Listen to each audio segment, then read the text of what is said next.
Hello, everyone. Happy Thanksgiving week to everyone here in Arkansas. This is the Arkansas Democrat-Gazette High School Football Podcast. This is a quarterfinal week in the smaller schools, semifinal week in the big schools. I'm Jeremy Muck, high school football coordinator here at the Arkansas Democrat-Gazette, joined by senior editor Rex Nelson of the Arkansas Democrat-Gazette. Rex, tell you what, we had some great playoff games this past weekend, both in all classifications. Just what was the game that stood out to you on Friday night? Well, we're nearing the end of the road right now. So I looked through here and there were a lot of interesting games. As I look at 7A, what really catches my attention is I think North Little Rock's catching fire at the right time. They struggled so much. We've gotten used to seeing North Little Rock in state championship games, but they struggled so much during the regular season that I don't think a lot of us were expecting a whole lot out of them. They come up and they double up Springdale Harbor, 42-21.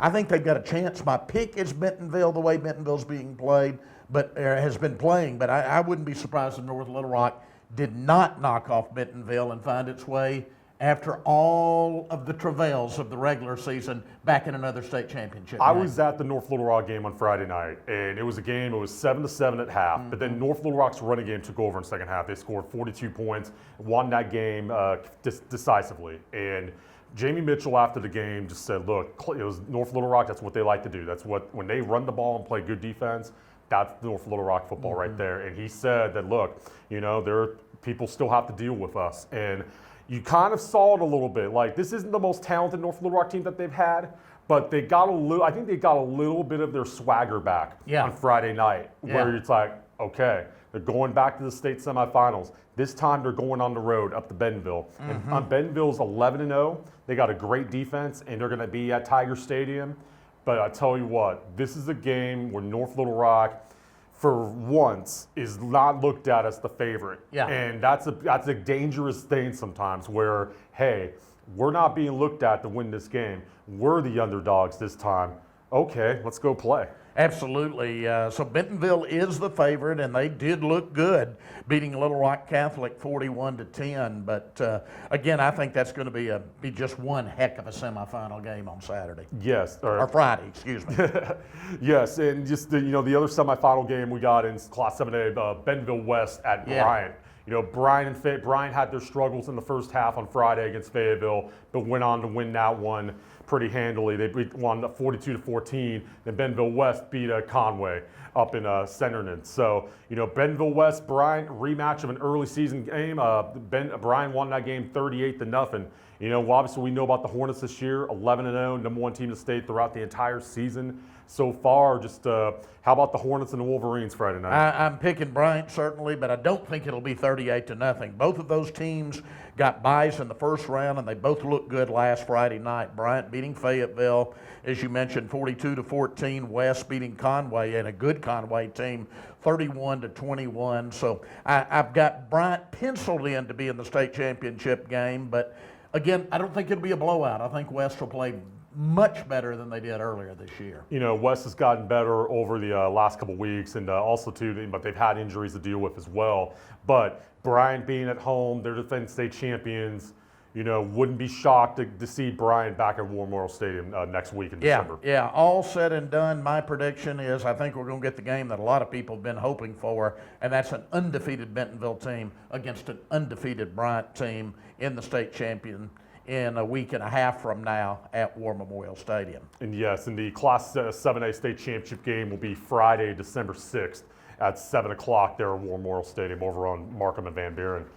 Going down to Class 6A, we got a couple great semifinal matchups. Great games. We got Greenwood at Searcy, and we got West Memphis at Benton. Tell you what, Greenwood, number 2 seed, kind of a rare deal for them, having to go on the road in the semifinals, getting to face a pretty hot Searcy team right now. It really is. Greenwood gets a bye in the first round. They come back and beat Siloam Springs 24-7, but you're right, Searcy is hot. Searcy also got a bye in the first round, and they just destroyed Pine Bluff last Friday night by a final score of 55-15. My pick is Greenwood over Searcy, but again, one of those I wouldn't be totally surprised if Searcy were to win the football game. And, Two good football teams. Greenwood's rebounded nicely from that loss to Benton earlier back in late October, and they played some great football over the last couple of weeks. Although they had their struggles with Siloam Springs in the first half. Yeah, they did. And then they came back second half, rolled past Siloam Springs. But when you come off of a bye, sometimes when you haven't played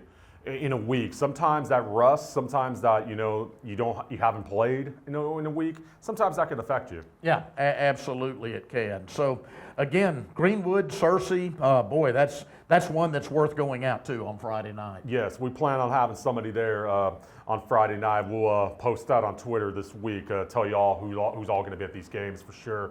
And then West Memphis at Benton. West Memphis beats Lake Hamilton in the quarterfinals, and Benton beats Jonesboro 18-7. Just a pretty impressive performance by both Benton and West Memphis. I will talk about West Memphis kind of like I talked about North Little Rock in 7A, and that is West Memphis in recent years is a team we're used to seeing in state championship games.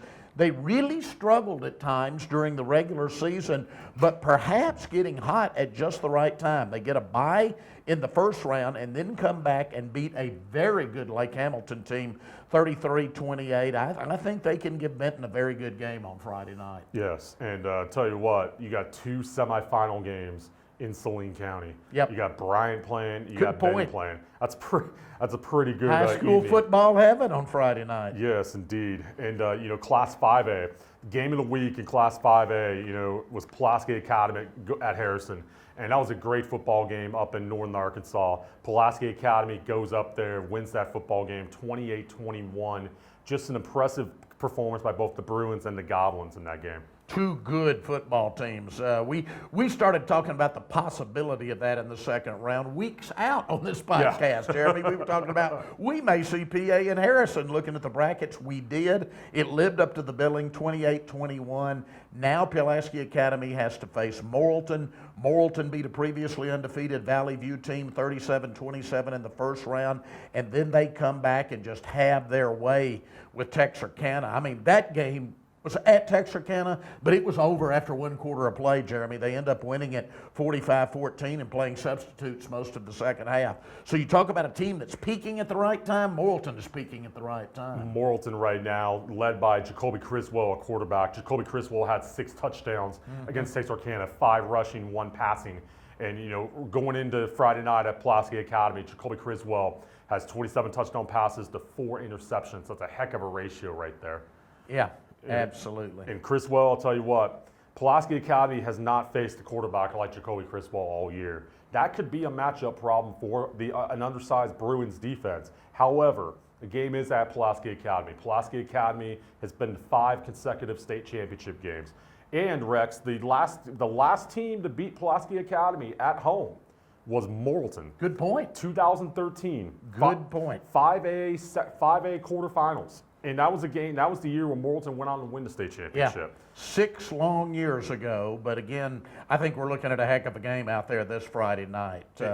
Pulaski Academy, again, a lot of people wanting to see a rematch with Little Rock Christian, but they both got to get through this Friday night before we can talk about that. And yes, you mentioned Little Rock Christian. I mean, Little Rock Christian rolls over win. But how about Whitehall? Whitehall, with Bobby Bowling, first year as head coach with the Bulldogs, goes on the road, beats Alma, and now Whitehall's in these state semifinals.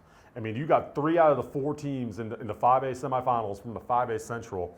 I don't think anybody would have thought that Whitehall would be in the semifinals, but here they are, Rex. Hats off to Coach Bowling. I mean, we knew he was a heck of a coach, what he did at Pine Bluff. Like you said, comes to Whitehall, struggles a little bit during the regular season, but again, one of those teams peaking at just the right time. 35-0 in the first round over Hot Springs Lakeside, and then 24-17 over Alma. Now they go play Christian. Christian is going to be the obvious favorite in that game, but the pressure's on when you're the obvious favorite. Whitehall can come in, they can play loose. They've already gone further than anybody thought they would go this year, and see what happens. And Whitehall, when they played at Little Rock Christian earlier this season, Christian only won that game 28-16. Yeah. So that was a pretty close game between those two teams. But I think it's, Little Rock Christian and Pulaski Academy, we've talked about that possible rematch in the state championship game. We think it's probably going to happen. However, Whitehall, Morrilton, they may have something to say about that Friday night. Yeah, they really could have. Christian, again, has to be, if you're looking at favorites among these four to win a state championship, they have to be it right now. 36-14 in the first round over Camden Fairview, and then easily over Wynn, 52-21.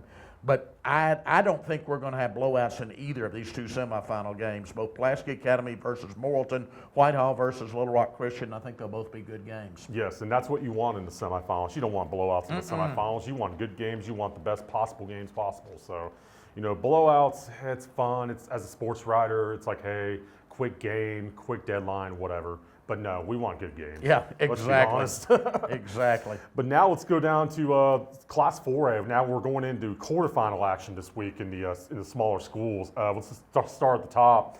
Arkadelphia, two-time state champion Arkadelphia, will go to Crossit. The 8 4A champion beats Gosnell at home on Friday night. And then you got Nashville at Shiloh Christian. And then at the bottom of the bracket, Joe T. Robinson goes to Jonesboro Westside. Long road trip for the Senators with the two number 1 seeds, both Westside being on top line of the bracket. Then you got P. Ridge going to Ozark, a good Ozark team that beat a pretty good Warren team on Friday night. So Rex, just the pretty good quarterfinal matchups here in Class 4A. Yeah, Arkadelphia's road warriors. They've been there before. They know how to do it. They went into the playoffs, you'll remember, a year ago with 5 regular season losses. So they had to go on the road every week, and they got to War Memorial, and they won a second straight state championship. So playing on the road is not going to bother them. They beat Pottsville 55-15 to start with. They beat DeWitt 56-20. So they have scored 55 and 56 points in their first 2 games. But Crossit has been one of the great stories out of Southeast Arkansas. We're used to seeing Warren come out of that part of the state. The Eagles kind of came out of nowhere this year. They got a bye in the first round, then they take care of Gosnell 31-6. So I think that'll be a great game down at Crossit on Friday night. Yes, and the Badgers have only had the 1 loss this year out of that 7-4A. Yeah. I mean, three. And that was on the last-second field goal. Yes, You were there. I mean, I was. That was a pretty good game there. Then you got Nashville, Shiloh Christian. I mean, Nashville and Shiloh meeting each other once again in the quarterfinals. Shiloh's undefeated. Nashville only has the 1 loss to Joe T. Robinson. Just a pretty good matchup up in NWA. Another great game. I mean, were both Arkadelphia and Nashville to win, they would have a rematch in the semifinals. That's that one Arkadelphia loss we were talking about. Shiloh, though, boy, have they been impressive. They won 62-27 over Heber Springs in the first round. They come back. They easily handle Pocahontas 63-14. So they really haven't been challenged yet. Nashville outscores Rivercrest in a shootout 54-31. Then they really had to work against the Dardanelle Sand Lizards on Friday night. That was quite the shootout. That may have been the best game of the week as far as a high-scoring close game, as Nashville beat Dardanelle 35-34. So they are certainly battle-tested. My pick here, again, would be Shiloh, but it's not one of those games I would be surprised if Nashville were to win. Yes, and that's a pretty good game up there. Then you got Robinson Westside. Robinson with Hunter Smith. This is a game of running backs to me. You got Hunter Smith ran the ball well last week, over 100 yards for the Senators. And Jonesboro Westside with Logan McPherson. Logan McPherson has over 2,000 yards this season. He's been their workhorse this year. And also, Jonesboro Westside, grass field. It's one of the few times I want to say this is the first time Robinson's played on grass field this season, which is kind of unusual. Yeah. You know? Yeah, Robinson, their only loss to Arkadelphia in a close one. They beat Truman 49-16 in the first round. Then they just have their way with Central Arkansas Christian 36-0 this past Friday night. So they're rolling right now. I think they're the solid favorite against Westside, which did get a bye in the first round, and then beat Hamburg 35-20 in the second round game. I think the key for Westside in this game, if you want to beat Robinson, you give the ball to Logan McPherson 30-35 times a game. And you keep that Robinson offense off the field. That's the way you win that football game. Plus, they're at home. You're in Northeast Arkansas. Robinson's having to travel, and that's a big thing at this time of the year. So, and the weather could be a factor on Friday. So, we'll never know. But I think Robinson, obviously, they've had the 1 loss this year. They've been our number 1 team in the state for a couple weeks now. We probably see Robinson winning that football game. But Westside certainly has a chance with Logan McPherson in the backfield.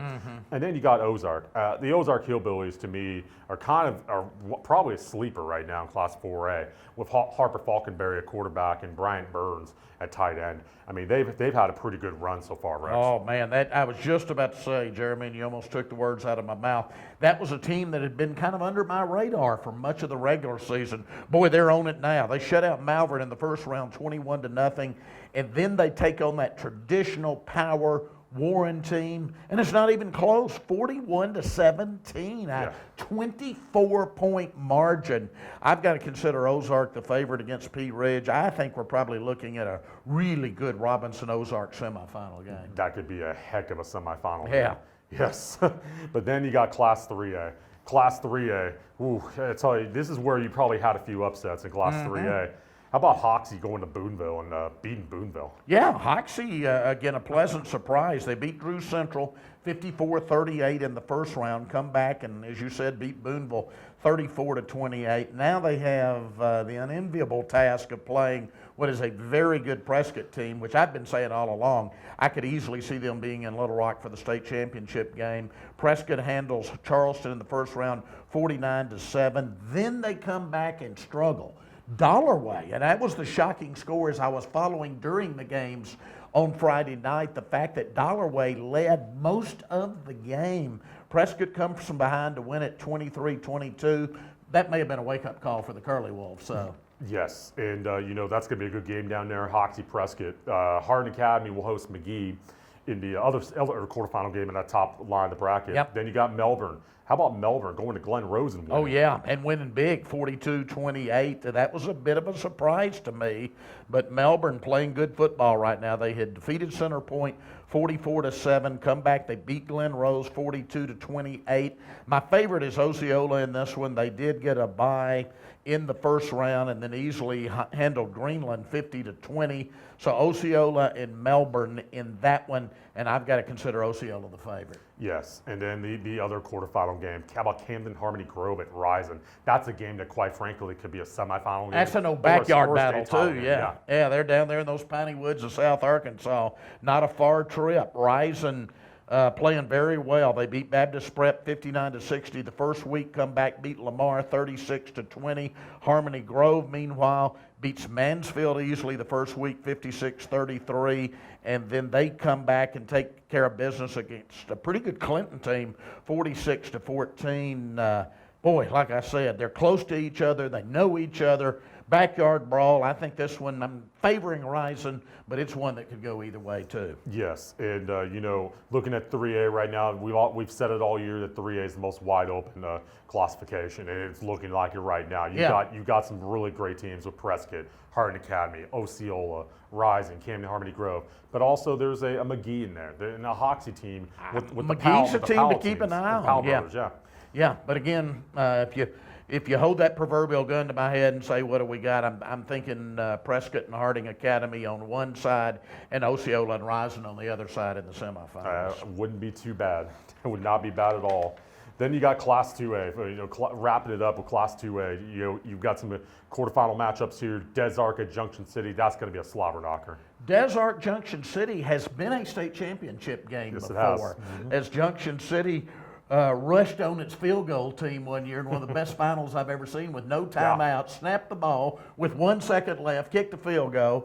But this could easily be a state championship game. Des Arc lost a couple earlier, but they've gotten better every week. They shut out Beard in the first round 44-0, and then they shut out Mountainburg 40-0. So Des Arc has yet to allow a point in 8 quarters of playoff football. Junction City got a bye, then they easily handle Hector 50-14. Junction City, I think, is the favorite, but I think Des Arc will give them all they want. Yes, and then you got Gurdon Magna Cove, the Go Devils. And the Go Devils beat Dirks, and Magna Cove beat a pretty good McCrory team.